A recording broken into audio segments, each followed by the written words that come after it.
చంద్రబాబు నాయుడు గారు you are a biggest failure. ఇంత అప్రజాస్వామికంగా నువ్వు ఎన్నికలు జరుపుతా ఉన్నావు. దీని బదులు ఎన్నికలు రద్దు చేసి కొత్త చట్టం ఫామ్ చేసుకుని అన్ని నువ్వు నామినేషన్ బేసిస్ లో చేసుకోవడం మంచిది. ఎటువంటి నోటీస్ లేదు, కారణం లేదు, పొద్దున్నే ఇంటి దగ్గరకు వచ్చి ఈడ్చుకొని పోతా ఉన్నారు. నో రీజన్స్, నో నోటీస్, పొద్దున్నే ఇంటి దగ్గరకు వచ్చి ఈడ్చుకొని పోతా ఉన్నారు.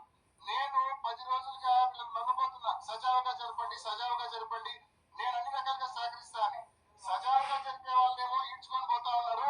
Law and order problem create చేసే వాళ్ళు బూతుల దగ్గర ఉన్న గలాటలు చేసే వాళ్ళని మాత్రం బూతుల దగ్గర పెట్టారు.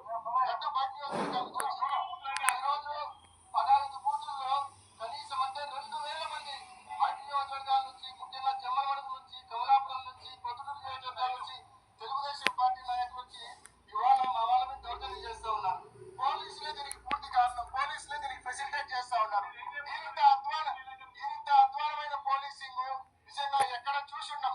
బీహార్ లో కూడా ఇంత అధ్వానంగా ఉండేదేమో పరిస్థితులు. పోలీసులే అధికార పార్టీకి గుండాలుగా వ్యవహరిస్తా ఉన్నారు.